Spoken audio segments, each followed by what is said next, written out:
Growing up pens, बढ़ती उम्र की पीड़ाएं या किशोरावस्था की पीड़ाएं। ये कहानी है समीर की, जो कि एक 14 साल का बच्चा है। और समीर के जो माता पिता हैं वो उसे लेकर बहुत अधिक ओवर प्रोटेक्टिव है। और एक और समीर है जिसे अब अपने जीवन में कुछ फ्रीडम चाहिए, वो अपने खुद के फैसले खुद लेना चाहता है।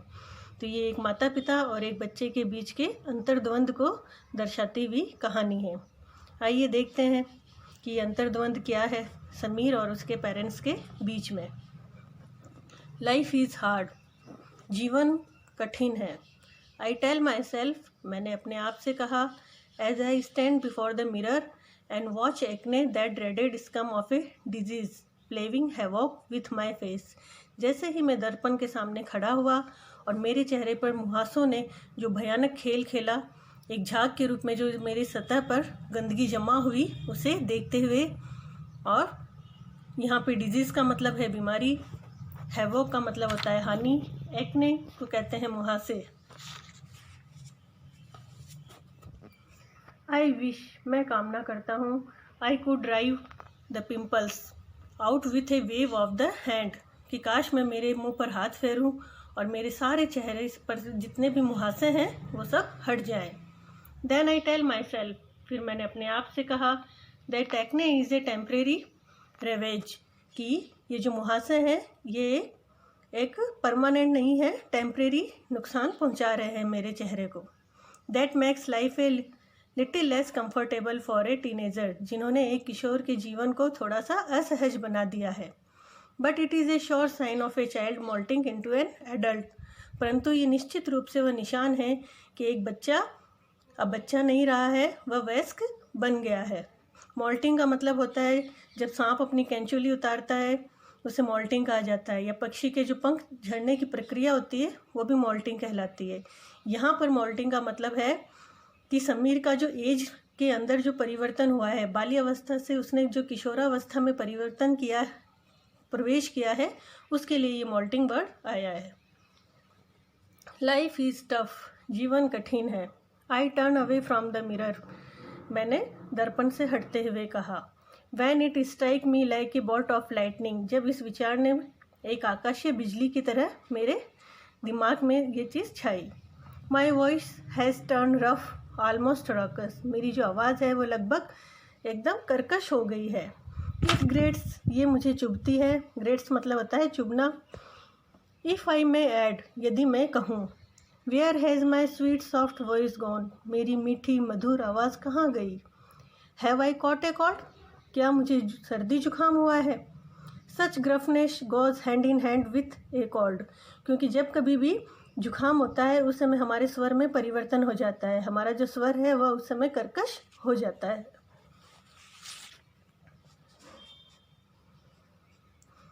But the common cold and I have nothing to do with each other, at least at this moment, परंतु एक सामान्य जुकाम का और मेरा कोई लेना देना नहीं है, कम से कम इस क्षण तो बिल्कुल भी नहीं।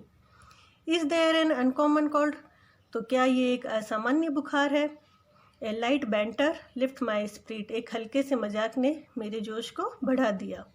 ए common cold is common to all mankind, एक साधारण जुकाम सभी मनुष्यों के लिए साधारण होता है। बट एवरी टाइम, परंतु हर बार, आई कैच ए कोल्ड, जब मुझे बुखार जुकाम होता है, it becomes an uncommon one for Appa and अम्मा, मेरे अम्मा और अप्पा के लिए ये एक असाधारण हो जाता है। दे थिंक, वे सोचते हैं, I have come down with a dangerous cold, कि मुझे एक भयानक सा सर्दी जुकाम हुआ है। वन दैट कुड किल, जो मुझे मार भी सकता है। दे फोर्स मी इनटू बेड, वो मुझे बिस्तर पर जाने के लिए बाध्य करते हैं। Send for the doctor, doctor को बुला लिया जाता है। Who pump all short of medicine into my system, जो सभी प्रकार की दवाइयाँ मेरे सिस्टम में डाल देता है, मतलब सभी प्रकार की मेडिसिन मुझे दे दी जाती हैं। When I tease them for being overprotective, tease का मतलब था है चिढ़ाना, जब मैं उन्हें उनके ज़्यादा ओवर प्रोटेक्टिव होने के लिए या अति सुरक्षात्मक रवैये की वजह से उन्हें चिढ़ाता हूँ। दे ग्रंट, वे घुर्राते हैं, मतलब गुस्सा करते हैं।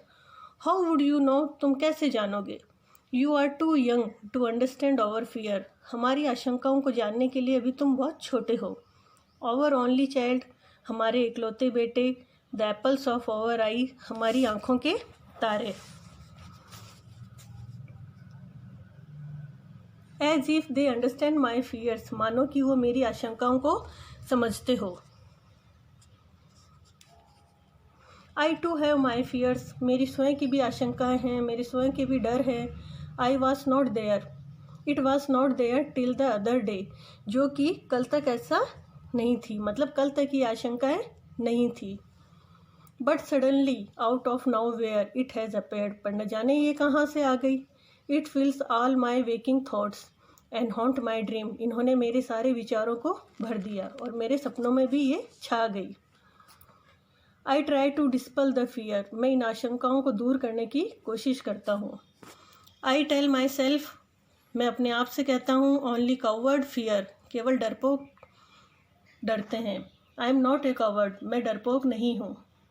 But this bravado doesn't last long, पर ये जो मेरा अक्खड़पन है या जो मेरी शेख चिल्ली है, ये लंबे समय तक नहीं रह पाती। The more I think of it, जितना इसके बारे में मैं सोचता हूँ, the stronger become the hold of this fear, ये डर मुझे उतना ही ज़्यादा जकड़ लेता है। I am no longer my usual self, अब मैं पहले जैसा नहीं रहा। I have become stranger to myself, मैं अपने आप से भी अजनबी बन गया हूँ।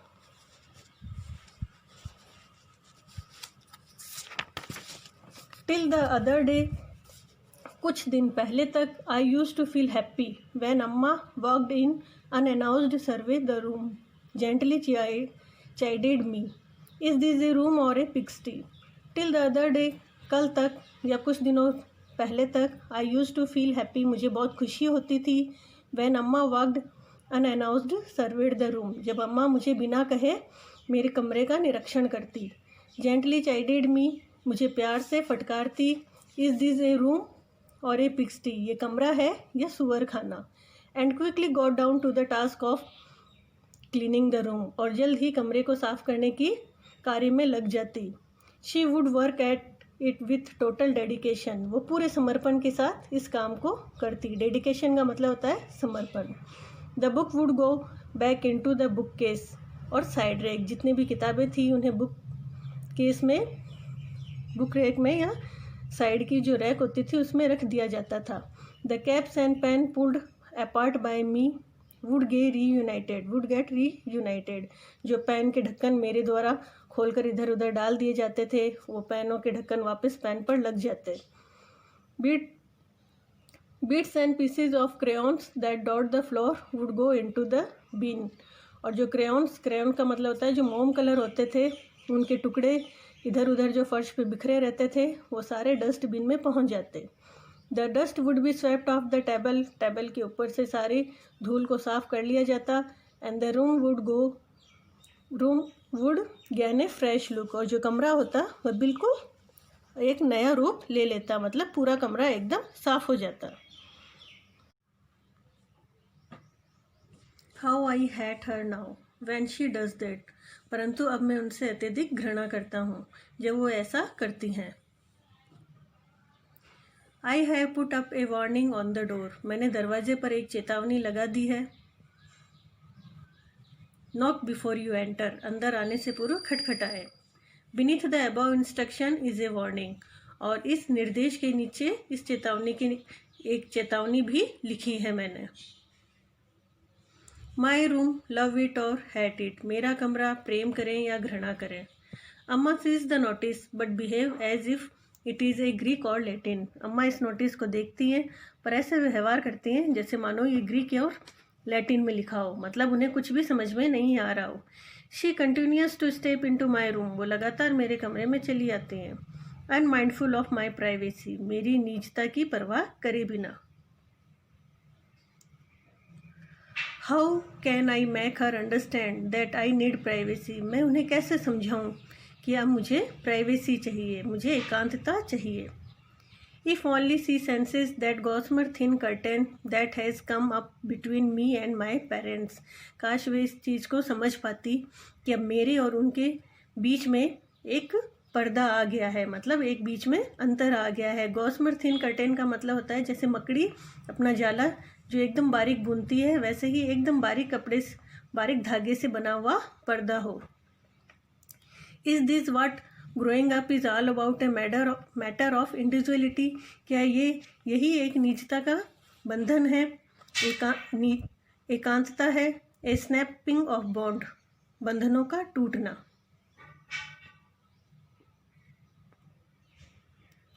Who wants to snap bond with one's parents? कौन अपने माता पिता से अपने बंधनों को तोड़ना चाहता है?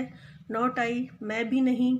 The very thought makes me cry, ये विचार मुझे रुला देता है। Yet I feel I am drawing away from them, फिर भी मैं ये महसूस करता हूँ कि मैं अपने माता पिता से दूर होता जा रहा हूँ। और आई एम इमेजिनिंग, या मैं कल्पना कर रहा हूँ, I think Appa is watchful and very when he meets me. Very मतलब होता है चौकन्ना होना, कि जो मेरे पिताजी हैं, अप्पा हैं, वो मेरे प्रति बहुत सावधान और चौकन्ने हो जाते हैं। व्हेन ही मीट्स मी, जब वो मुझसे मिलते हैं। ऑफकोर्स, निसंदेह। His eyes gleam with joy whenever I walk into his presence, उनकी आंखों में एक चमक होती है जब कभी भी मैं उनकी उपस्थिति में आता हूँ। But it is as spontaneous as it is used to be, पर क्या ये वह स्वाभाविक है जैसे कि पहले हुआ करती थी? मतलब जब मैं पहले कभी आता था उस समय वो एक स्वाभाविक सी चमक होती थी, तो क्या अब भी वह पहले की तरह ही है? और am I unable to feel its warm, या मैं अब उनके उस स्नेह को समझने में असमर्थ हूँ? Because of the curtain that has come up between us, या फिर उस पर्दे की वजह से या उस अंतर की वजह से जो हम दोनों के बीच में आ गया है। मे बी, हो सकता है, बिकॉज ऑफ द कर्टेन, इस पर्दे की वजह से, he sees me as someone different, a rather misty figure, imprecise, vague and elusive, कि इस पर्दे की वजह से वो मुझे कुछ अलग महसूस कर रहे हैं, एक धुंधली सी आकृति। इम्परसाइज, जो कि संदिग्ध है, वेग अस्पष्ट है, एंड इल्यूजिव भ्रामक है। Developing a form that is difficult for him to gauge, जो एक नई आकृति बनती जा रही है, जो एक नई फॉर्म मेरी बनती जा रही है जिसे समझना कठिन है। गेज मतलब होता है था लेना, जिसे समझना उनके लिए कठिन है। May be he two is scared of this new figure, हो सकता है कि वो भी मेरे इस नए रूप से डरे हुए हैं, भयभीत हैं। Is that why at times he makes extra effort to be overtly efficient? I do not know. Is that why, क्या यही वजह है? एट टाइम, इस समय, ही मेक्स एक्स्ट्रा एफर्ट, वो अत्यधिक प्रयास करते हैं, टू बी ओवरटली एफिशिएंट, एक प्रत्यक्ष स्नेहशील बनने का। आई डू नॉट नो, मैं नहीं जानता। Maybe he tries to kill the fear in him by treating me with caution, हो सकता है वो अपने अंदर के डर को मारने की कोशिश कर रहे हों मेरे साथ इस तरह सावधानीपूर्वक व्यवहार करके। He find safety in treating me as a child, एक बच्चे की तरह मेरे साथ व्यवहार करके शायद वो अपने आप को सुरक्षित महसूस करते हों।